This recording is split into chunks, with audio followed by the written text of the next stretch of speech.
welcome back to my channel. Today I'm going to be talking all about trials, which is our favorite topic, right?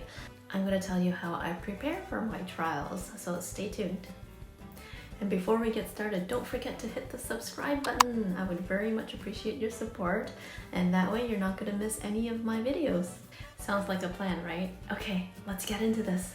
Okay, the very first thing that I do is I always try to make sure I can get into the classroom at least 2 to 5 minutes early. I find this very, very helpful. So if you can, please try to get into the classroom early. And why do you want to get into a classroom early for a trial? You can find out a few things. So if they happen to log on early, you can tell if they are a boy or if they are a girl.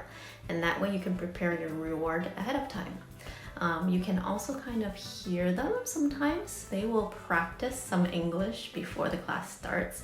So you may hear their mom saying, my name is, and then the child will say, my name is, and then they'll say their name. So first, you know what their name is already. And second, you can hear how they speak. So you can tell what level of English they are at. If you're starting at PF1, for example, and that's the Hello Fruit trial, and you hear them speaking kind of fluently, and they can say, cat, dog, and things like that, or whatever they're talking about, then oh, chances are I have to move them up a trial lesson. If you can, try to enter at least a few minutes early, and that way you can get the information ahead of time. If you can't, then you can't, but most of the time I've been able to enter at least 2 minutes early. Sometimes they won't log on at all, and obviously sometimes they will log on late, so if they do log in late, you're not going to get any information. But when they do log in, you do get that extra bit of detail before the class starts, and I find that very useful.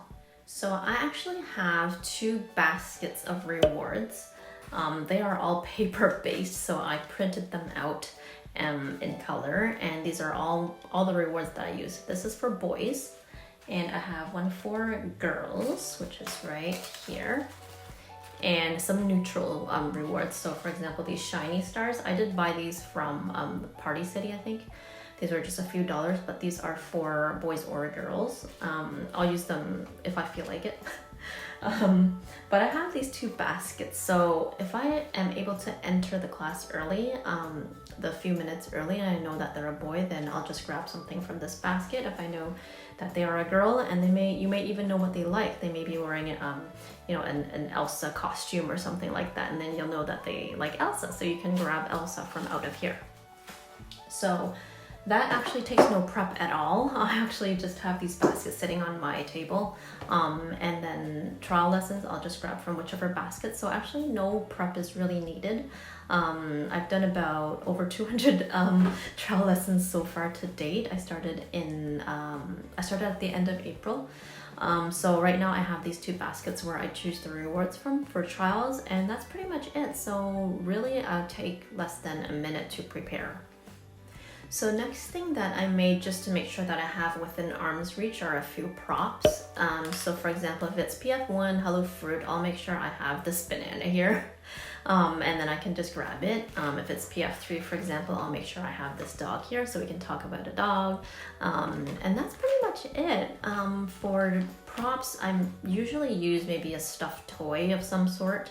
I may use magnets. So I have some magnets here. I got them off of Amazon, and just fruit. So this is useful. I'll use it for the Hello Fruit trial. I'll say, apple, this is red, that sort of thing. So I'll have those ready. And again, it doesn't really take a lot of time. Sometimes if my classroom is a bit of a mess, then I'll just take a minute just before class just to organize the props, so I can just grab things out of the basket for rewards, and I can grab the props. So last thing that I have for trials, I do have a tracking sheet that I made myself. It's very simple, so it's right here. So I have just the name, if it's a boy or girl, and just some space to put notes. You'll see that's really messy. So sometimes I do write these notes at the beginning of the trial lesson.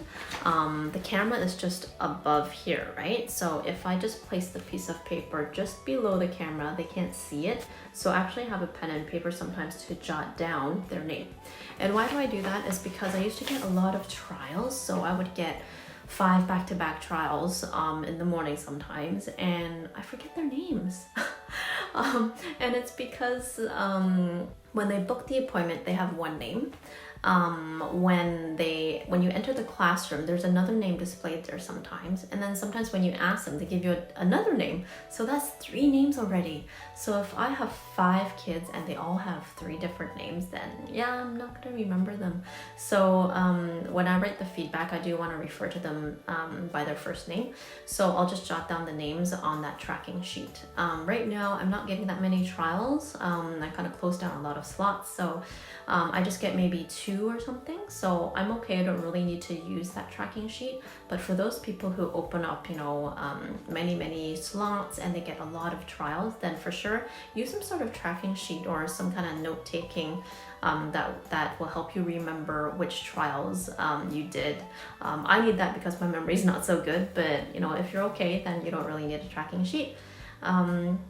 So that's pretty much it. Those are the few things that I do to prepare for a trial. So all in all, I actually don't take any time to prepare for trials at all really now. I used to take a little bit longer because I wasn't familiar with the trial lessons, but now it's usually either PF1, PF2, or PF3 most of the time. So I'll have those props and rewards ready. And that's about it. So I hope this helped you out. If you have any questions, let me know in the comments below, or if you have a different way of preparing for a trial, let me know as well. I'd love to hear other ideas. And don't forget to subscribe, and I'll see you in the next video. Thank you. Bye-bye.